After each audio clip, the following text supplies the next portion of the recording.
How's it going, everyone? Ryan Schremp here with ToplessRobot.com. Just thanking you for listening to this podcast, and I wanted to let you know that we're building a podcast network. We currently have 3 podcasts: Animated Opinions, Cosmic Love, and Topless Robot Podcast. If you're enjoying this podcast, please check out our other podcasts. And if you're enjoying these podcasts, it would mean a lot to us if you look us up on iTunes and leave a review. That way other people can find our podcasts. Or share it with your best friend. Nothing's better than sharing podcasts that are awesome with people who are awesome. So, thanks for listening, and here's the episode. ToplessRobot.com presents...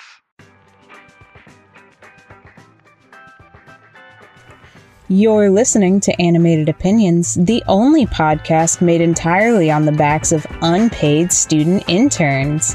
I'm Melanie. And I'm Emily. And today, nobody asked for it. Nobody wanted it. It certainly wasn't received well. But we watched Delgo anyway. We did. So, Cartoon Lampoon did this movie, and honestly, when I heard what they said about it, I was fully prepared to absolutely hate Delgo. But I disagree with their hatred. I assumed this was going to be one of the worst things I could ever watch, but I think because we watched Dougal first and we watched Izzy's Way Home, that kind of like offset how bad Delgo was. So Delgo looks great in comparison to those. So if perhaps you have heard their review of this, you might hear some repeated numbers, but you chose this. You chose to listen. I didn't even think about the fact that Izzy's Way Home could have colored my perception of both Delgo and Dougal, but here I am now remembering the Windows 98 screensaver that is Izzy's Way Home and like having PTSD flashbacks. Yeah. Yeah. Oh. Yeah. They made more movies, right? The Asylum, yes. Asylum. They have a second animated movie. It looks out. worse than Izzy's Way Home, if that's possible. I have to. Oh, it looks terrible. Like, I don't know that I could watch it for fun. That's how bad it looks. I've got some alcohol. Oh, you're gonna need a lot. I've got a lot. All right. Yeah.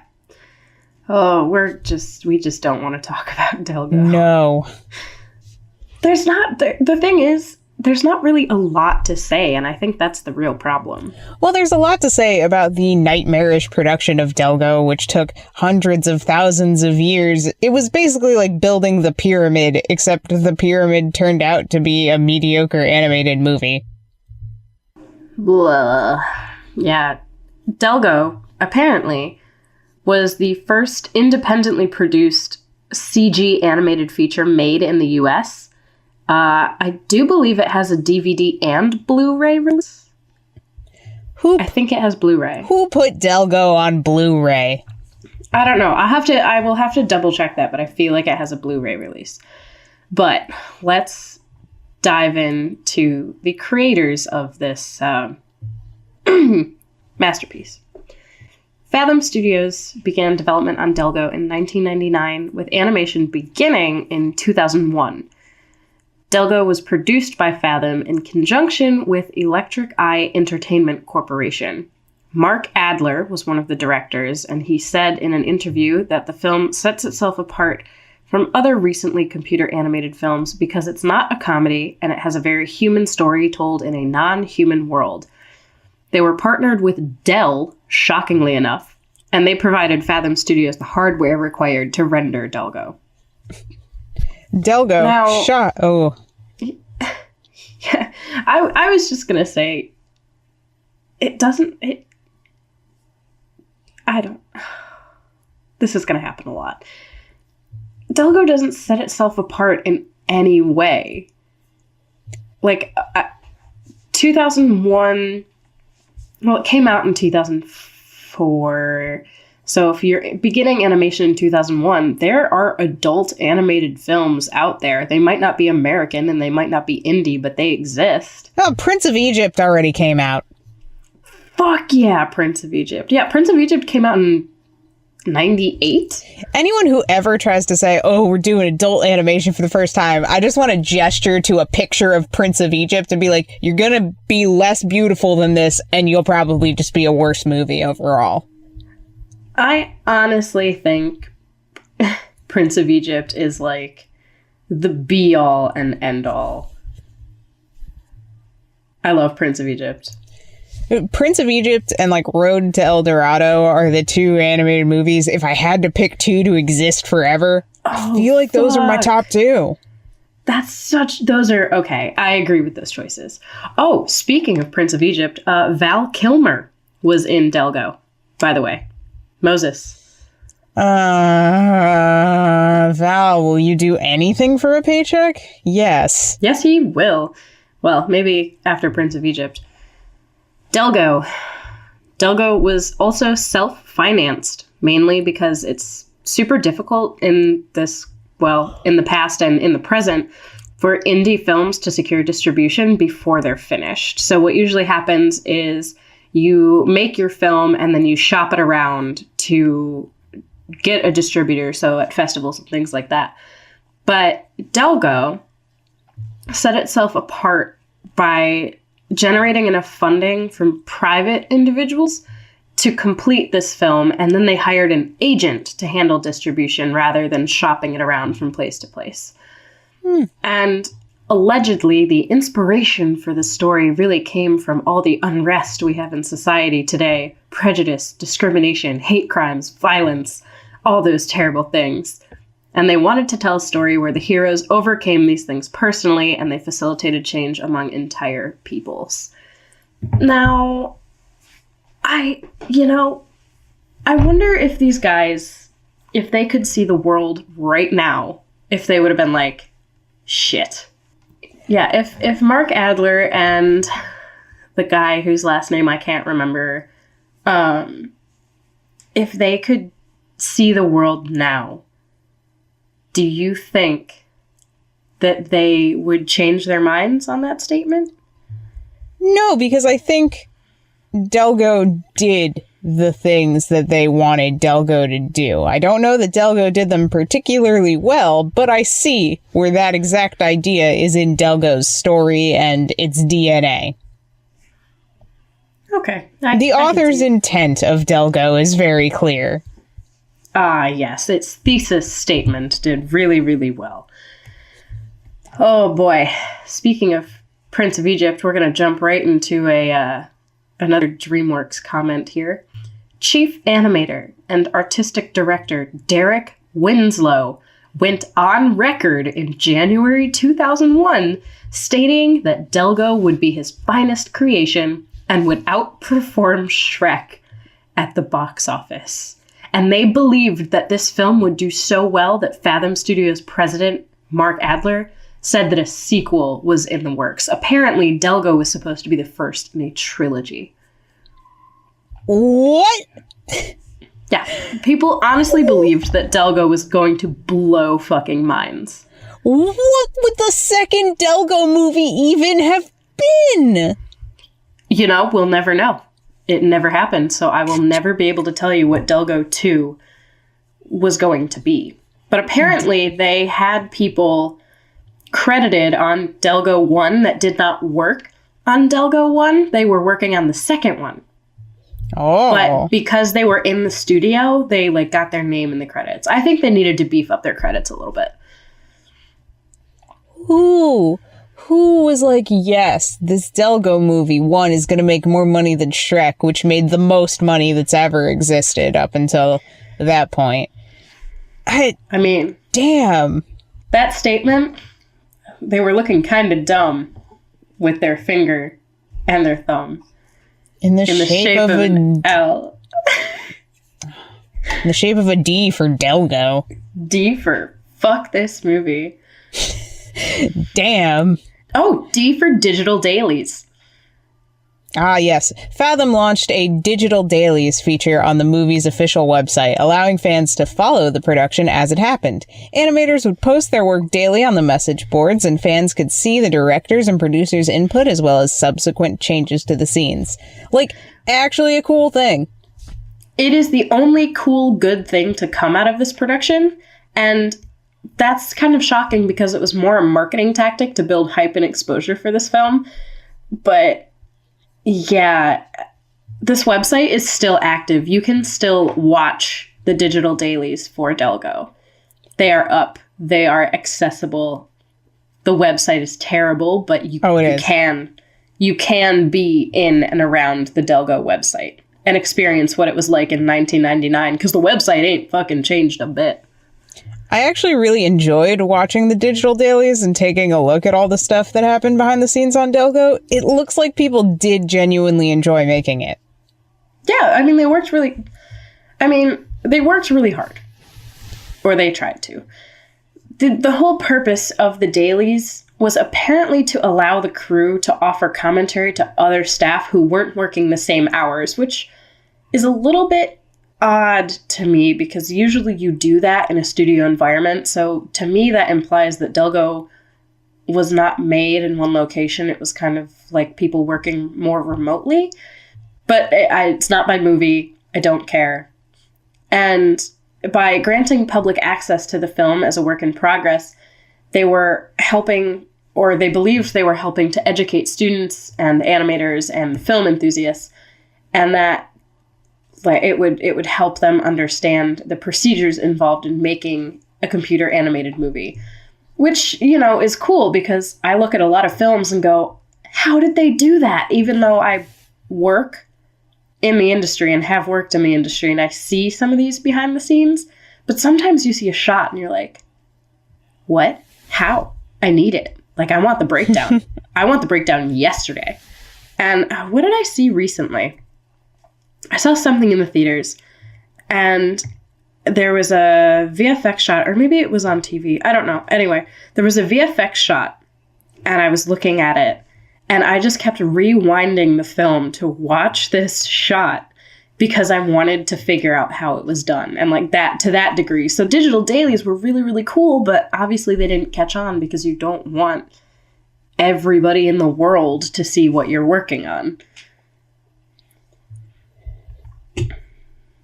Could you have put together most of Delgo from the digital dailies? I did not watch enough of the digital dailies. I watched a couple things, but I was at work on a work computer, so I didn't really do a deep Delgo dive. Delgo deep dive. I feel like the deep dive into the Delgo digital dailies is some relevant work that you should be doing at your work computer. Sorry, I got a job rejection. Oh, man. That's like the underlying current of this podcast right now. What? I check my job applications while we do it? That both of us are just getting rejected from jobs left and right. It's okay. It was that job that was sent to me by the guy that I went on a mediocre date with, and his response to me being like, oh yeah, I'll check my schedule was, hey, my company is hiring. You should apply and work here. And I was like, oh boy, howdy. That's a good follow-up there, bud. We went out for smoothies and it took an hour and I did not feel anything for you. It took an hour? Oh, fucking speaking of employment. Mark Adler. Mark F for fucking asshole Adler. Oh, God. Oh, I've said it. It's too late. Has said that they were contacted by professors from universities who use the digital dailies in their classrooms, presumably to show their students what not to do, and that they were receiving 500,000 hits a month. Now, here is where the F for fucking asshole comes in. Some of the crew members started to get offers from actual Hollywood studios. And in response to that, Adler demanded that the crew use like false identities so that you couldn't tell who was who. For the purpose of anonymity, each employee posted their daily progress online under a pseudonym, and the pseudonyms were listed in the credits of Delgo to let you know who was who. Which is so that's such an asshole move. That's the scummiest thing. Like, you're actively sabotaging the careers of the people working on your movie. Congratulations. I hope it was worth your bullshit tank. This is okay. Here's my. I think Delgo didn't do well because of karma. You think that the bad karma from hiding these people from studios that were poaching them is what cursed Delgo? Yes. I vibe it. I'm standing by it. Yeah. A lot of these crew members were locally recruited from SCAD, which is the Savannah College of Art and Design, and Georgia Tech and smaller outfits. And they used drama students from a high school to act out some scenes to create video reference. Warren Grubb, who is Fathom's head of animation direction, said that one of the challenges when modeling the backgrounds were that they couldn't use off-the-shelf systems to create background assets because they were based on earthly vegetation. Apparently. This is a very big apparently, because I honestly couldn't tell you whether it's true or not, even after having watched Delgo.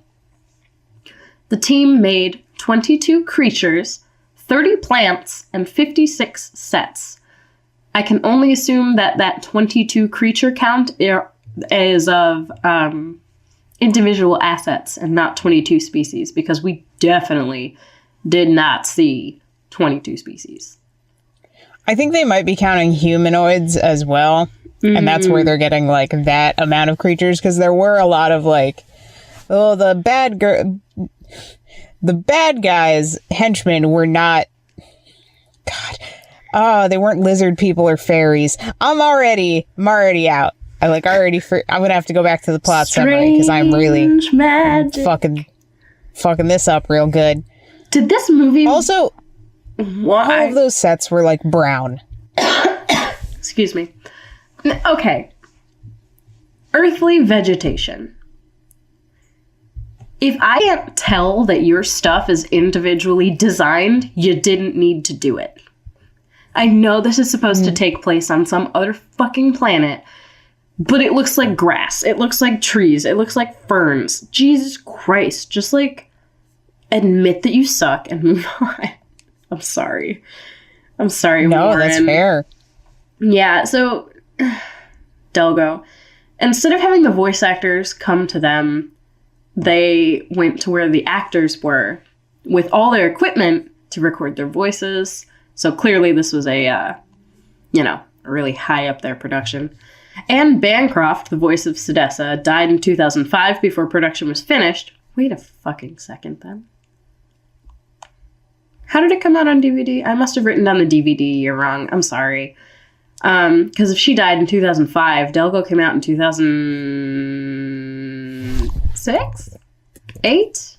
Help me. Delgo came out in 2008. Okay, I don't know how I got 2004 earlier, so I must have mistyped it. Apologies, everyone. 2008. Anne Bancroft was the voice of Sedessa, who we will discuss in a moment. She died in 2005 before production officially finished. The film's end credits have it dedicated to her. Also, John Vernon, who is the voice of Judge Norrin, who we will also explain to you in a moment, died in 2005, making this his final film. I can only conclude that this movie killed them. Yeah, I can agree with that. The Delgo is definitely cursed. Yeah. Delgo is cursed, and we watched the whole thing. Oh my god. Okay, so sorry. I was watching this, and I had one of our matte painters, like a head of matte painting or a lead, come in as I was watching Delgo, and it was towards the end, so it was an action scene. And he was like, "Oh, what is that? That looks interesting." And I had to be like, "No, please let me tell you about how interesting this is not." And like, I had to explain Delgo to somebody, and I realized as I was doing it that there's really no good way unless you start from the very, very beginning, which is what we are going to do. After having left their own world due to a loss of natural resources, the winged humanoid Norrin settle on Jamora with the permission of the ground-dwelling Lochni. would-be conqueror Sedessa leads those Norn that believe in its own racial superiority and try to take the land away from the native Lochni.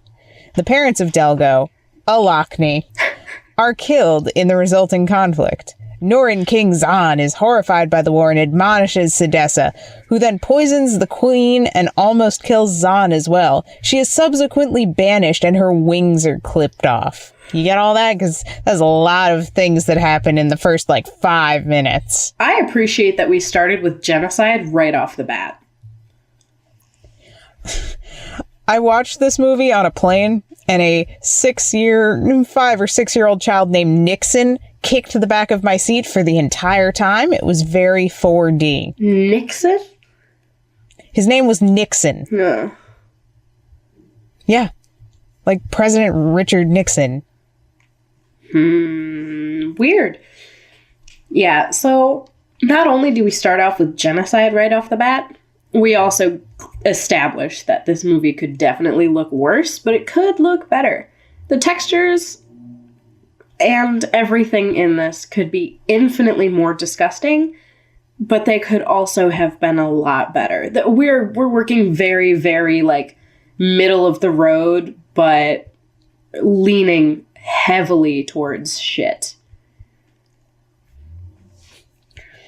Leaning heavily towards shit is a good way to put it.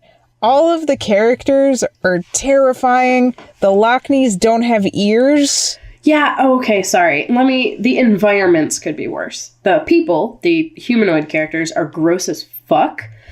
And I think it's because they are normal human proportions, but somehow even more gross. So it's not like they tried to characterize these things at all. They took a human model, panicked because they couldn't do anything else, and then made the Lochni and the Norn. Well, it's because everybody's got Voldemort noses. I'm looking at a picture of Delgo and Why would you pull it up? Because I wanted to be able to adequately explain my hatred of them. And one, other than being green and having slightly wider faces, the Lochni don't look a whole lot different from the Norn in the face, which is very confusing when you watch this movie. The Norn have wings, thank God, otherwise I would not be able to know the difference. Also, the Lochni are greener. Yeah, the Lochni are green. Whatever. People are green sometimes, Emily. Get over it. We've got turtle people and we have Voldemort fairies. They all have the same Voldemort nose, though. Yeah, but one of them are fairies. Yes, it's true. One of them are very ugly fairies. Yeah, they're all gross and there's nothing we can do about it. Are we sure that we weren't watching Strange Magic? You mean the first draft of Strange Magic? Maybe. Don't you dare getting on Strange Magic like its first draft would have been this bad. No. Well, their first draft was Midsummer Night's Dream, so honestly, you can't. And oh god, so Sedessa, so they have wings. The Norn have wings, and they're fairies. They're fucking fairies. So we've got the turtles and the fairies, and they hacked off Sedessa's wings, but they let her live, and just super light punishment for murder and fucking treason. Just.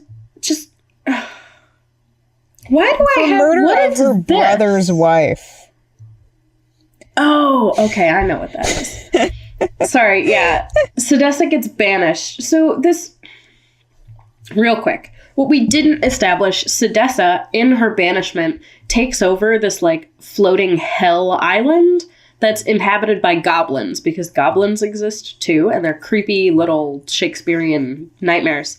And Sedessa becomes, empress of this barren rock and recruits an army of these people. This is never really established at all, so we kind of have to get that out of the gate.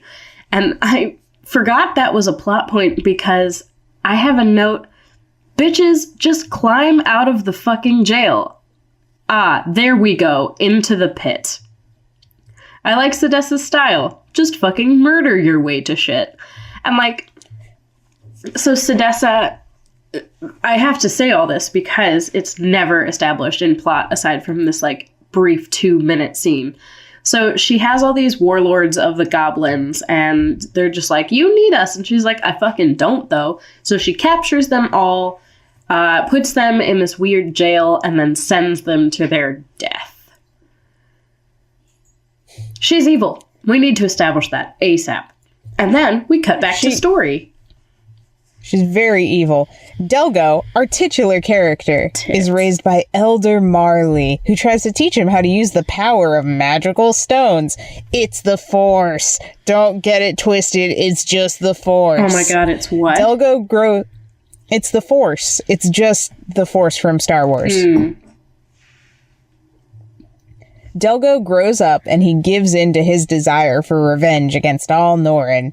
He meets Norrin Princess Kyla and develops a tentative friendship with her. When she is kidnapped by Norrin General Rias, who is actually working for Sedessa, Delgo and his friend Philo are blamed and arrested. So much of this film is backroom deals. We've spent basically no time with Delgo in the first 30 minutes and have instead worked on political mechanisms. Strange magic. There's a solid 30 minutes of this film that are just illicit poker games, talking about relations between the kingdoms. More illicit poker games. Sedessa definitely fucking some guy. Oh, yeah. General Reyes. Yeah. Mind you, Delgo is the titular character, but he definitely doesn't get a lot of screen time in the first half of the movie, which makes it more interesting, but also very confusing from a tonal perspective. Yeah, it's because they needed all this backdoor deal shit because there's no other way to explain the plot of this film.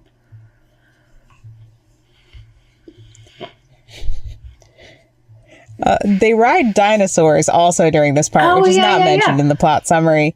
And they have no arms. They're just like weird dinosaur kangaroos. They're very funky. Yeah, this is where I start getting a little bit pissed off because we have no sense of scale. So I want to say that the Norrin and the Lockney are little and that their dinosaur kangaroos are little. And so everything in this movie is little.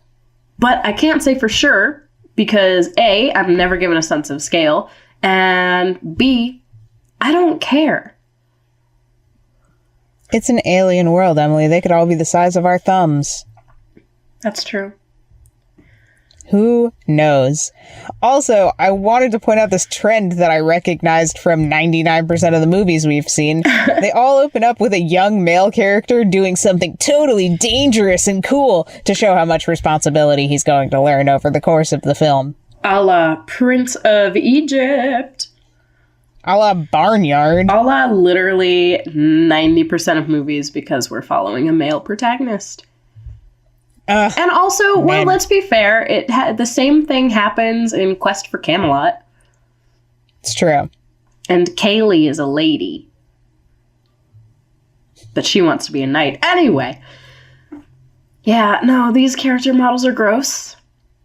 They're just so gross. They're bad. They're... ugh. I wanted to point this out. Someone lovingly rendered a butt and pecs onto Philo. Yes, someone modeled that. They decided it was a good fucking choice. My response to the first appearance of Princess Kyla was, "Hi, I teach Norrin bar classes. My name's Karen." Because she is wearing basically a yoga two-piece outfit. And I got, hey guys, we should get some smoothies after this. Do you guys want to go to Tender Greens? Like, I get that these models are stupid and their clothes are stupid because handling cloth would not have gone over well in this movie. Like, these poor students, I actually didn't look up any of them. I'm gonna have to do that. So, the cloth wouldn't have worked in this movie because I don't think anybody knew how to handle it. And mid thought, as I'm thinking about this, I go, why is that tree on fire? Because that was a joke. That was a joke that happened like 6 times. They were just like, hey, everybody, why is that tree on fire? And it wasn't funny the first time, and it wasn't funny the second time, and it wasn't funny the third time, and it's not funny when I wrote it down in my notes because the joke isn't funny.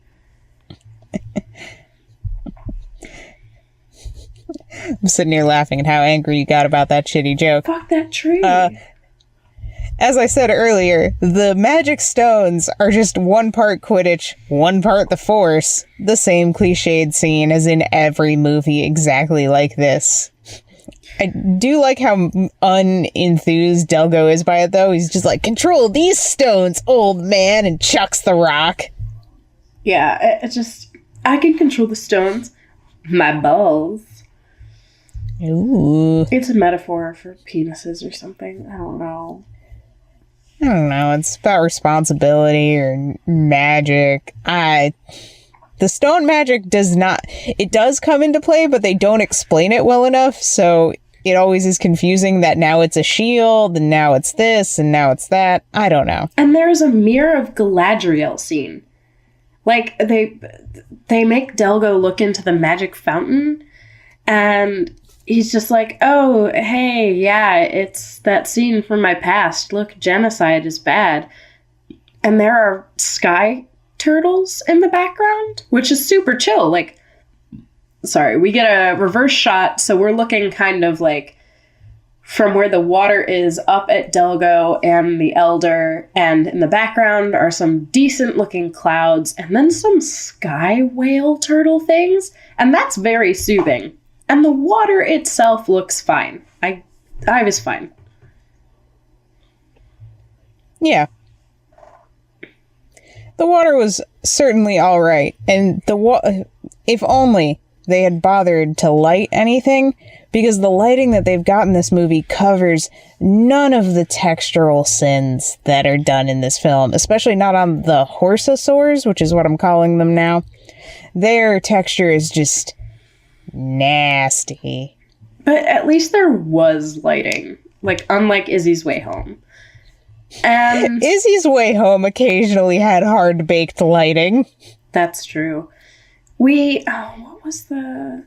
Yeah, so we're maybe like 5 minutes into this movie, and I'm already bored, and then Eric Idle shows up, and I want him to have nice things. But he's in this movie. He is in this movie. And Eric Idle is gonna do Sedessa. Oh, no. Eric Idle wasn't gonna do Sedessa. The other guy was gonna do Sedessa. Oh, I don't know who anybody is. No, someone was gonna do Sedessa. It was gross. General Reyes. No. Commander? No, Reyes. Fuck. Reyes, who is the older guy, who is not Val Kilmer, wants to fuck Sedessa. So he and Sedessa are definitely banging. They don't have ears, and I hate it. They've got weird... It's like weird... It looks like hearing aids in where their ear holes are. So it's like, why not just give them people ears? You're clearly just using the base human model that fucking came with Maya or whatever. Like, keep the ears. No. They must have holes. They are not of this earth.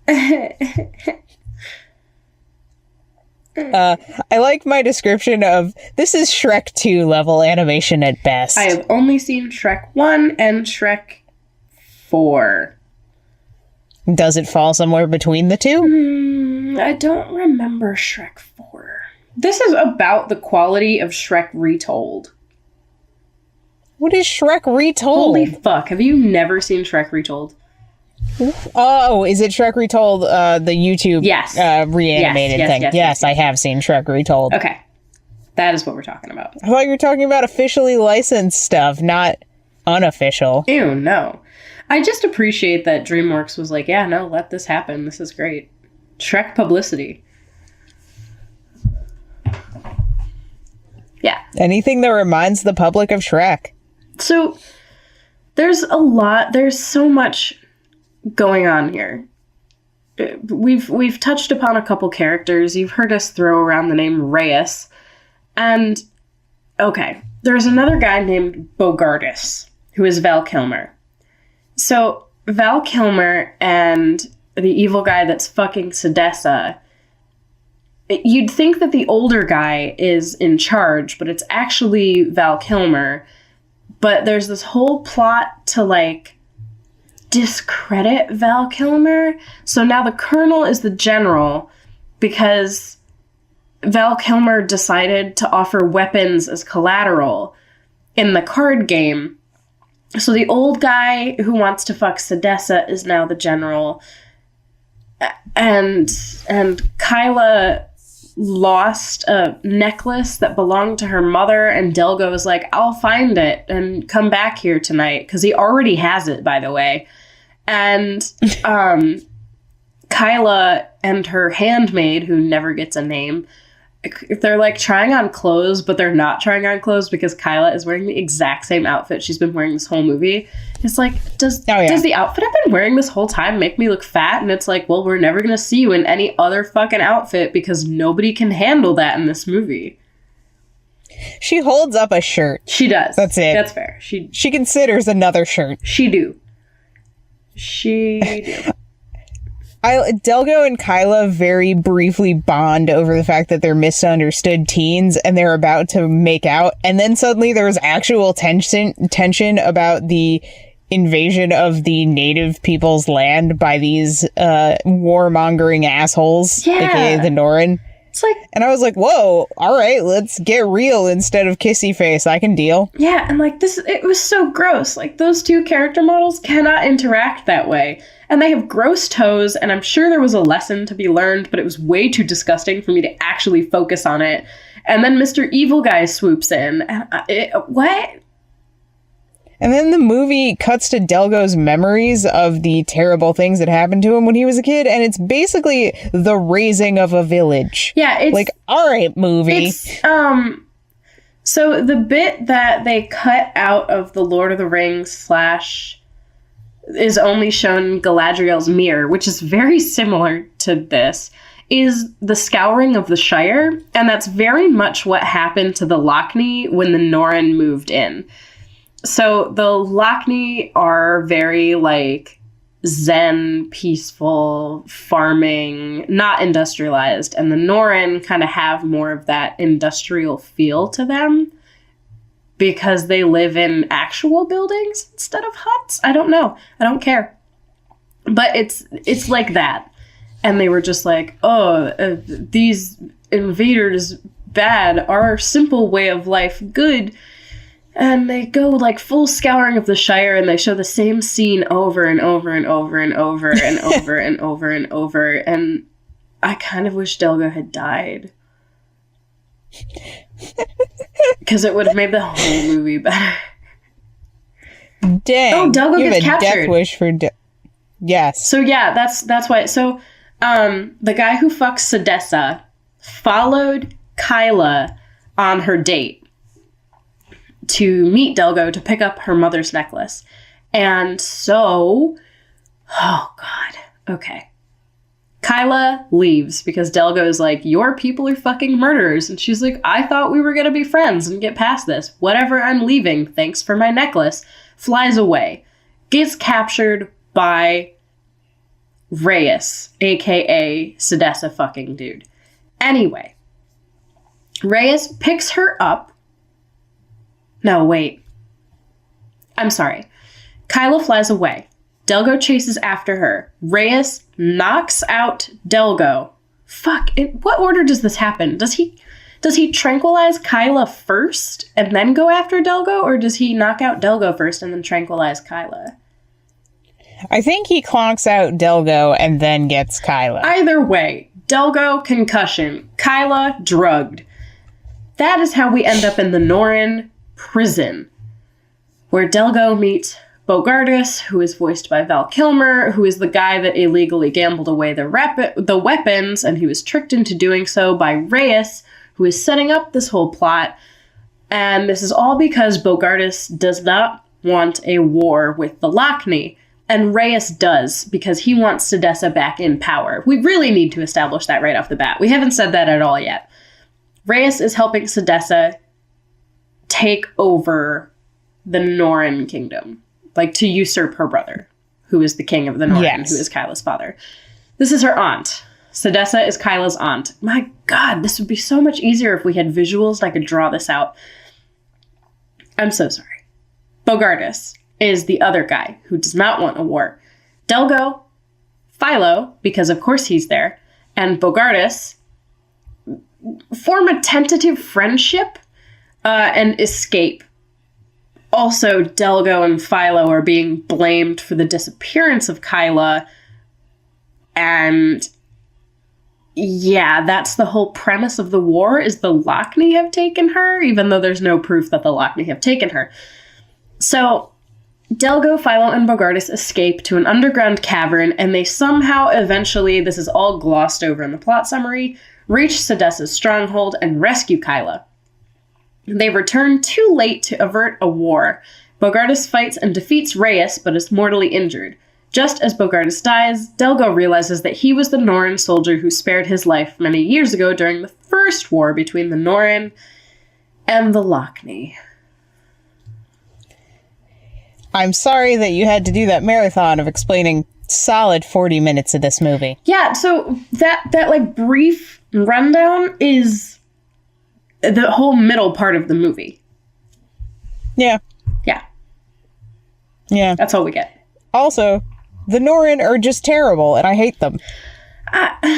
Yeah, I get it. I get Sedessa is, like, out to fuck shit up, and Reyes wants to... I don't understand why they want war so badly. Everyone else is cool at respecting their borders and shit, but Sedessa, I don't understand the motivation. And I think that's part of the problem here.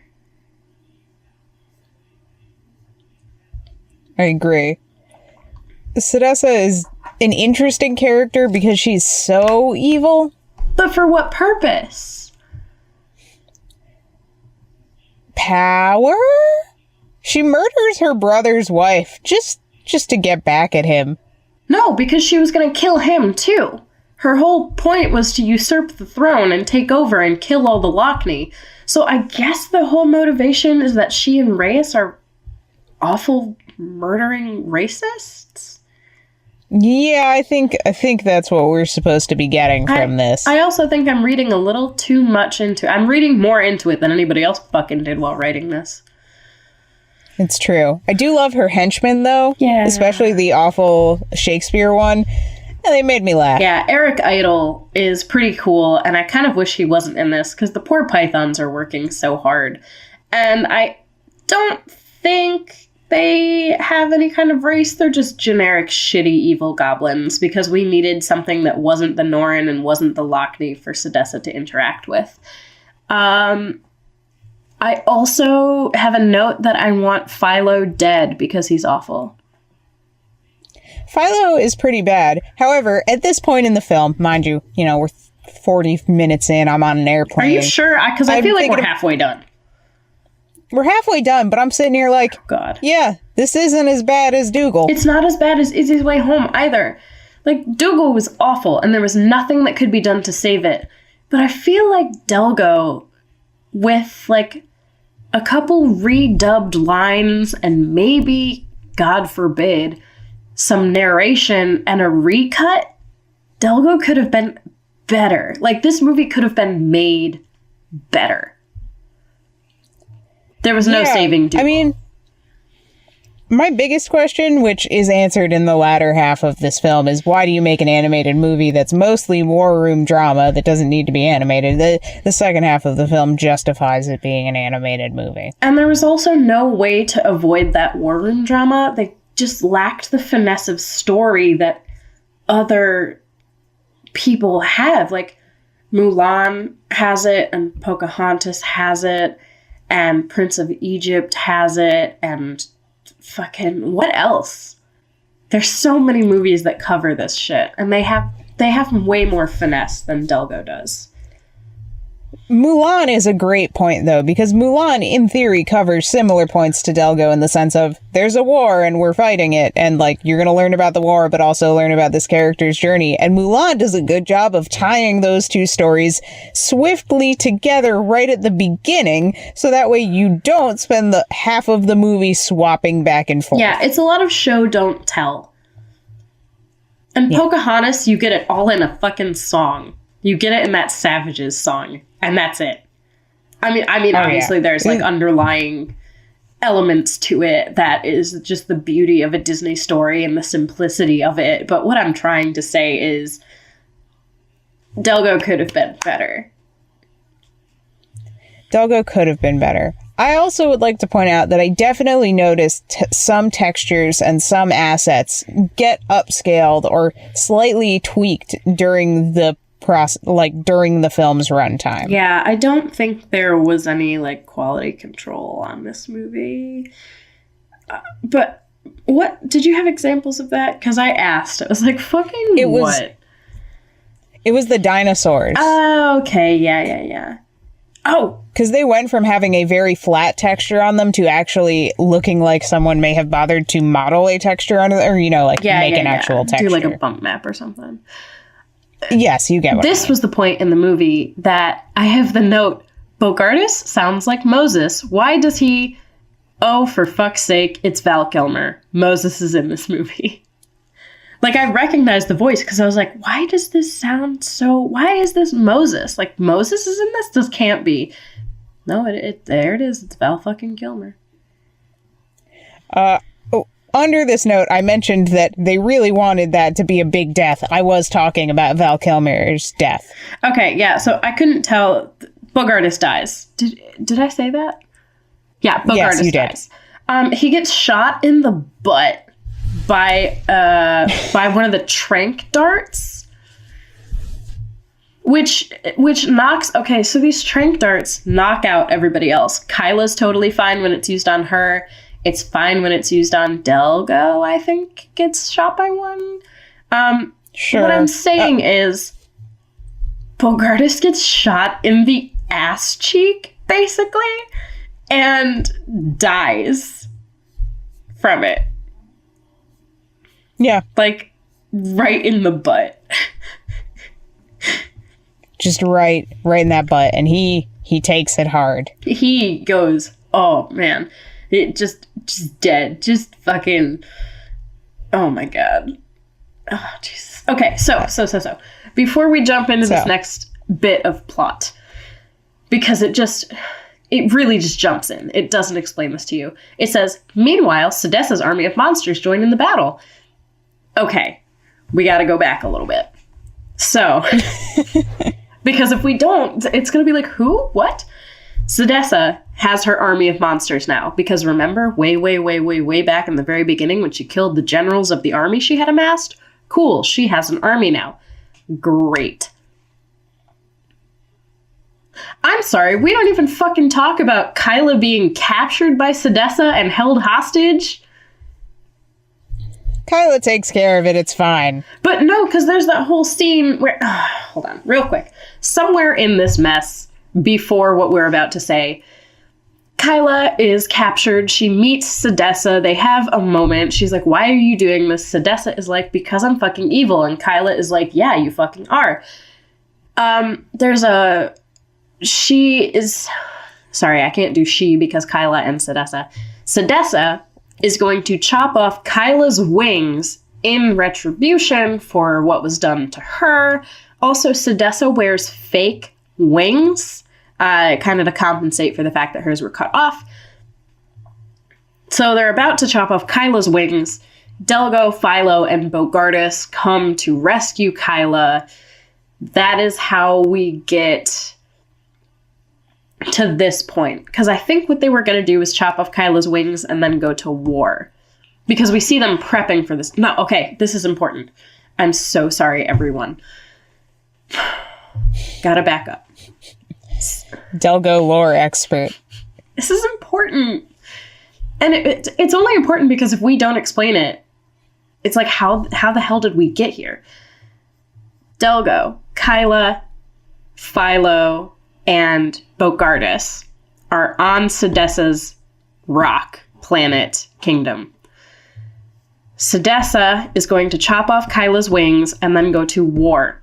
I assume with proof that she has chopped off Kyla's wings. The plan is to leave Kyla there to die as she was left.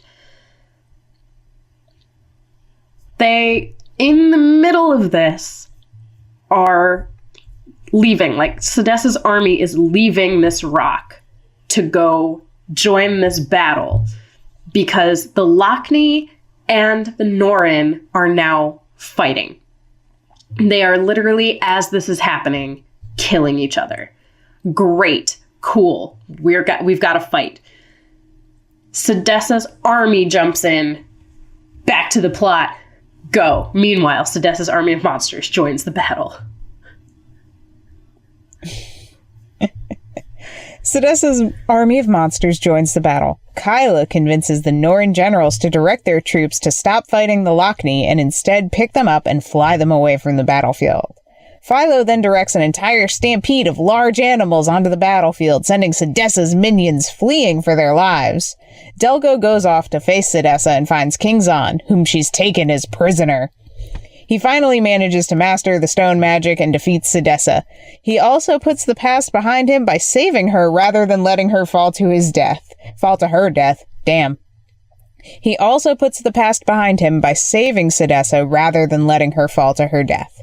However, Sedessa then attacks Kyla, who has come to Delgo's aid. The two struggle and Sedessa finally falls, injuring herself by the fall and her artificial wings being of no use. Let me rephrase that. Sedessa fucking dies. Yeah, she gets fucking Mufasa'd.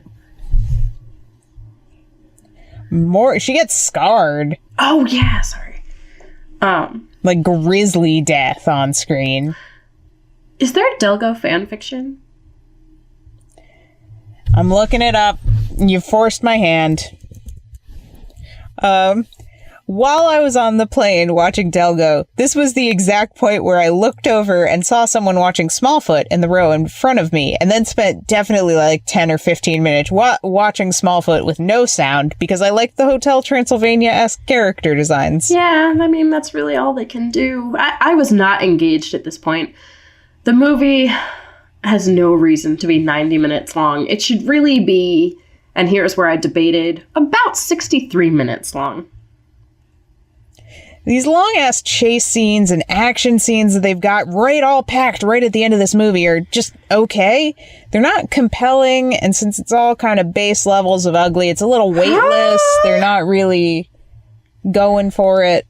It's very true. It's slow and boring, and thank goodness Delgo's basically a monk because he has ninja skills, and there are flying people.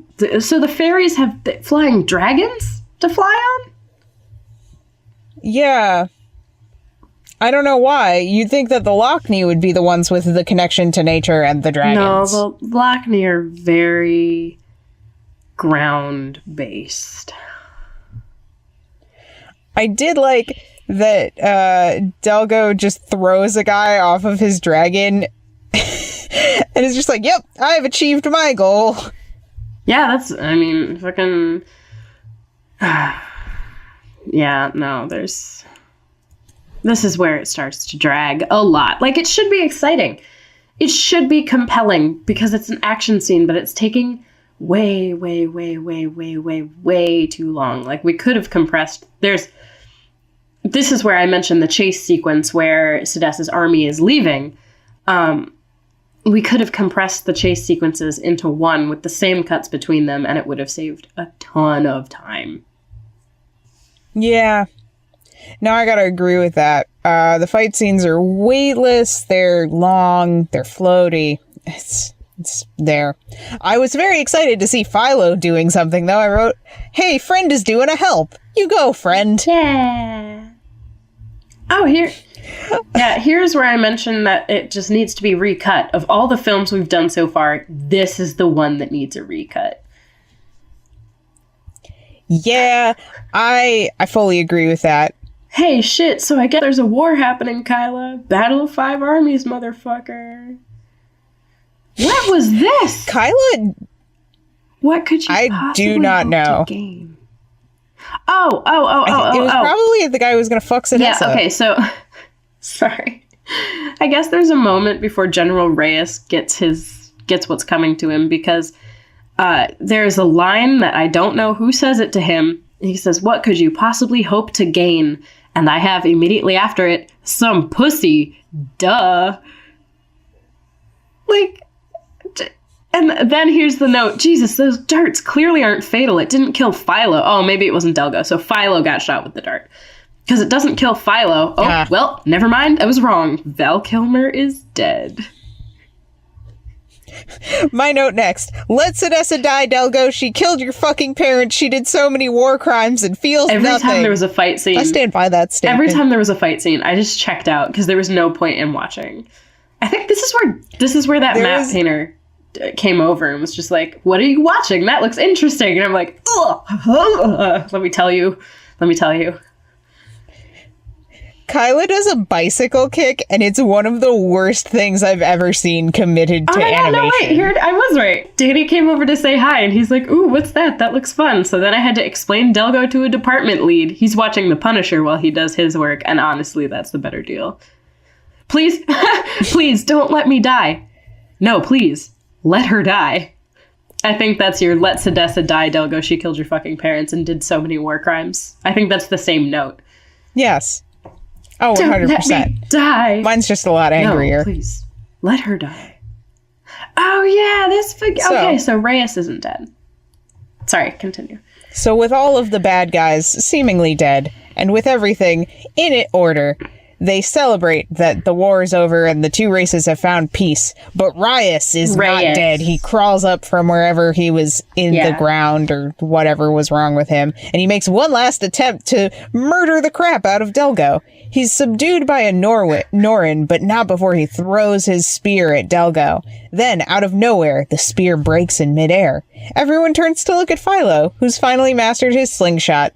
Later, Delgo and Kyla's friendship blossoms into romance when they finally kiss.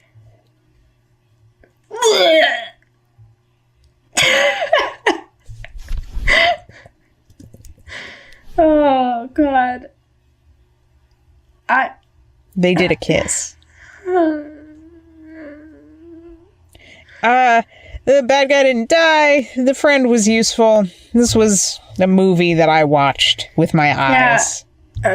I honestly had stopped paying attention at this point because it just wasn't compelled. I was just waiting for it to be over. And then immediately after that, I have praise be to Jesus, it's over. And then I started watching the credits because I had to do a credits watch. I always have to. You always do that credits watch. I really wish Strange Magic had played over the credits to this. Could you imagine? Strange this movie, magic. Sorry. As if it weren't possible to appreciate Strange Magic more, this movie made me appreciate Strange Magic more. So after this episode, we are just becoming a Strange Magic podcast. I'm so sorry to all of the people who are constantly like, why did they like Strange Magic so much? You should just watch Strange Magic so that people can understand this. Okay, actually, watch like 5 minutes of Izzy's Way Home and then watch Strange Magic. What you need to do is watch something awful and then watch Strange Magic. Because, like, Strange Magic, there are problems with it. We accept that. We know that it is flawed. We're not talking about Strange Magic. We're talking about fucking Delgo. So as I was looking through the credits, I was like, is there anything I can read here? Like, they had art. At the end of the credits, and it was beautiful. It was better than the movie itself. If this was a comic book... Oh, what? Yeah, you didn't watch the credits, obviously. Yeah, my laptop was about to die. I'm lucky I made it to the end of Delgo. I'm pulling up Delgo right now to scroll to the end of the credits and see this art that you're talking about. And then I'm going to have to do the exact same thing. Actually, if you could just, while you're doing that, if you could screenshot the... Actually, no, I'll just do IMDb. Sorry. So there's art at the end of Delgo, and it is fine. The concept art is fantastic. Yeah, it's very Dungeons and Dragons illustration-esque. I'm looking at it right now. Also, I work with someone who worked on Delgo, and I told somebody that who works with the person who worked on Delgo, and apparently when this guy was informed that somebody had seen his name in the credits of Delgo, he was so ashamed. But I really I have to meet him in person and just be like, yo, it wasn't bad. Like, it could have been way worse. Yeah, Yeah, Delgo's definitely not the worst animated movie I've seen. Yeah, they had more script analysts than animators, and they had a bizarrely large amount of legal representation. And That's weird. there was like a sponsor or something. It says MrArt.com, and now I have to check it out real quick. No, they had a lot of legal representation because they weren't being distributed by anyone. So, like, they hired their own agent. They also had to hire their own this legal art team. supply. So, MrArt.com, we are not sponsored by MrArt.com. I just have that they supplied art for Delgo or were somehow involved with Delgo. They're still around. Yeah, that makes sense. Their website looks fine. Sorry. Yeah, so Delgo. Delgo the numbers. Delgo. So oh god. We just explained this movie to you as best we could. I'm sure we could have done a better job, but there's really nothing that we can do to make Delgo easier to understand. And I think that hurt it a lot. Delgo, at the time it was released, was the worst opening ever for a film playing in over 2,000 theaters. It earned $511,920 while showing on 2,160 screens, which was 2 viewers per screening. Delgo screened to a lot of empty theaters. No one saw Delgo. However, Delgo is still the lowest grossing computer animated film of all time, with just under $1 million made worldwide. And that was a record formerly held by last week's film, Dougal, in 2006. I would like to say, in 2012, the Oogie Loves in The Big Balloon Adventure was the new holder of the worst opening for a film ever because it earned under $500,000. So Delgo earned just over $500,000. Oogie Loves earned just over $400,000. I'm going to say right here, you're very lucky the Oogie Loves in The Big Balloon Adventure is not animated, because I would totally force that to be an episode of this podcast. I wouldn't put it past you. I'm an awful person. According to the Wall Street Journal, the failure of Delgo to attract audiences reflects a glut of films in the crowded holiday corridor and highlights the challenges facing films made and marketed outside the Hollywood system. Which unfortunately is still true. Indie films do not do as well as big budget, big name releases, and for the foreseeable future, it's going to be that way. The industry is changing as Netflix and streaming services begin to release their own films, and we have more contenders like this. But at the time, there really, really was no hope for Delgo. Now, it's gonna get a little weird here, and I want everybody to just hear me out. When the trailer for Avatar, the James Cameron movie, not the M. Night Shyamalan Avatar, the Blue People one. When the trailer for Avatar was released in 2009, apparently reactions were posted on the internet with comments like, Avatar is Delgo, or Avatar is basically Delgo 2. And there was an article about the 7 eeriest parallels between Avatar and Delgo. I can only assume that this hype was started by the creators of Delgo themselves, because as we learned a few minutes ago, with less than 2 people per screen, no one saw Delgo, or at least not enough to actually have this hype, because Avatar was being compared to fucking Delgo.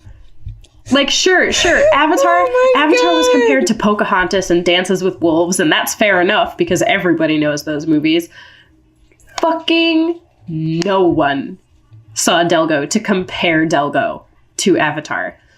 That's some sad viral marketing right there, and I am calling the fuck out on online movie critic Joe Blow, because this is public record and you can find these old articles. It's pretty damn conclusive and practically warrants a likeness lawsuit from the lowest grossing movie ever to be filed against the director of the highest grossing movie ever. So this guy is basically just like, you guys should sue James Cameron. Oh, yeah, that would end well. Allegedly, Fathom Studios was bombarded with emails as soon as the Avatar trailer went live. And a spokesperson for the studio said, "From what we have seen, we are amazed by the visual similarities between the two films, and we are reviewing what legal options may be available to us." Based on the fact that Delgo had a pile of debt and possibly some hats that were made to look like Loch Ness heads, I'm going to venture and say that they did not. How dare you insult this award-winning film? It won an award? Yeah, it won Best Animated Feature of the Year at Brazil's Anima Mundi Film Festival. I was not personally familiar with the festival, nor any of its previous winners or nominees outside of that For the Birds Pixar short from the 2000s. And that's a great short. To quote Cartoon Lampoon, because I went and listened to their Delgo episode after this, was, "Oh, there was only one film there?" In response to Delgo's win, which is fair. Speaking of, this is... Oh. God, everything... The more I learned about Delgo, the sadder it was to me. Because Delgo was due to have a toy line. God, that's painful. I mean, okay, here's the thing. It's 2000... It's 2002. Okay. No, but let's say it's 2002. Your Delgo movie is seeming like it's going to be finished in a year. You're shopping around this license for the Delgo. And everything got a toy in 2001, 2002. People were buying toys left and right. iPads weren't invented yet, so children actually had to play with things, and God knows they wanted to play with toys. Now Toys R Us is closed, and we're in a Mad Max-style wasteland where children don't even know what toys are and try to read books by jabbing at the screen of the book. Yes, we're the last generation who knows how to read a book. Books are the best. So, a little bit of backstory, because I didn't understand toy licensing, and I really wanted to read into Delgo, the toy line. Apparently, this is all allegedly, many licensors will try and position films without histories as launching points for franchises. And Delgo... Oh, God. It's hard to explain here. So... Joy Tasjian? How would you say that? Tasjian. Joy Tasjian, right. Who is the president of Joy Tasjian Marketing Group, I can only assume. It is just her. Handles the licensing, or handled, the licensing for Fathom Studios' feature film, Delgo. Now, Fathom's strategy was to position Delgo as the first movie in a franchise, which meant more films or a TV series. And it was created specifically for this franchise spin-off treatment. And aside from the short lifespan and the difficulty in getting retail support, there are other challenges to film licensing, and that makes it a lot different than a TV show. So it is a nightmare to get toys made of a movie, especially a movie of an original property that isn't based on something else, because those toys have a uniquely short and uniquely dangerous shelf life. You make a toy for a movie that ends up not being popular, or you make a toy from a character of a movie that is popular, but that character isn't popular, and you're just stuck with that toy for all infinity, because its selling window, where you can command the high price for it, is like 3 or 4 months. And then you have to put it on discount, and God forbid somebody actually picks it up on discount. Otherwise, you've got this one sad Jar Jar Binks toy sitting on your shelf for the rest of eternity. Now, you would think that would mean Delgo is going to get either a shitty distributor or no distributor. But Playmates Toys was awarded the master toy license for the unfinished film. There was no distributor and no release date set at the time. The toy line was supposed to include dolls and figures at several price points, as well as playsets, action figures, vehicles, play environments, and toy accessories. Playmates are the people that handle the Simpsons and the Teenage Mutant Ninja Turtles properties. Yeah, that's the power of Joy Tasjian. She was fucking on her shit.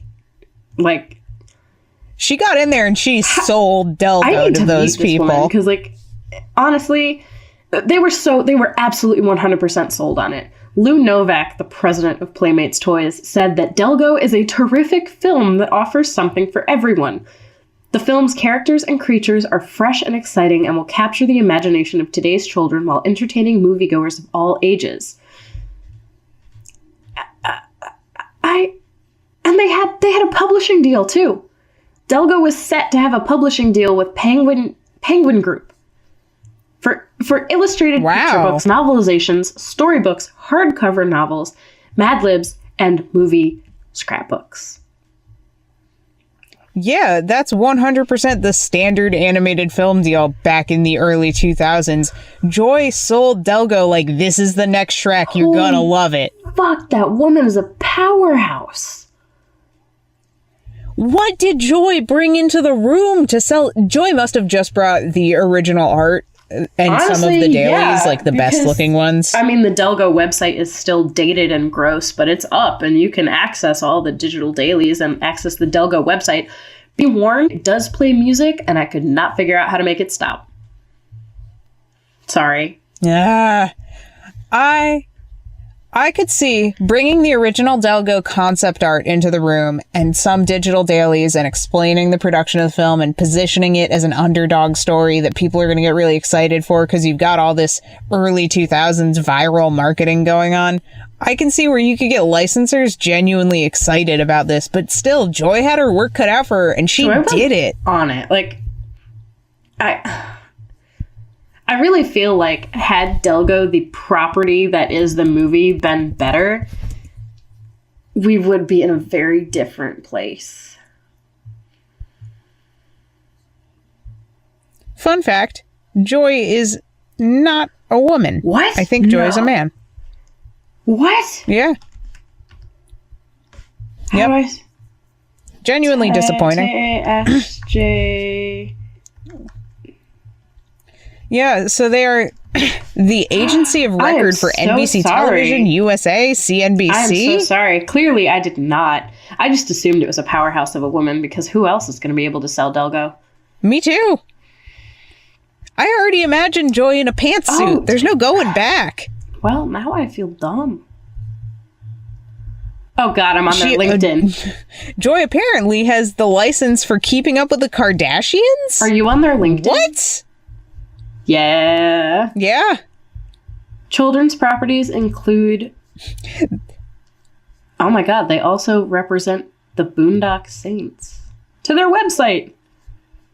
This is now a Joy Tashjian fan podcast. Please leave your preconceived notions about Joy Tashjian at the door. I mean, it says that their people are like 2 to 10 people. Okay, no. It is named after a woman who is the director of consumer products and president. So I'm going to assume Joy Tashjian sold Delgo. Joy also had shoulder pads out to the moon. Well, it was the early 2000s, so it's possible. I'm just imagining her as working girl. I kind of love her. Like carrying a briefcase full of Delgo drawings. Joy. Agreed. Yeah. Now that I know a little bit more about that, I feel it. I feel it in my bones. My bony bones. So, oh God. Delgo. Fucking Delgo.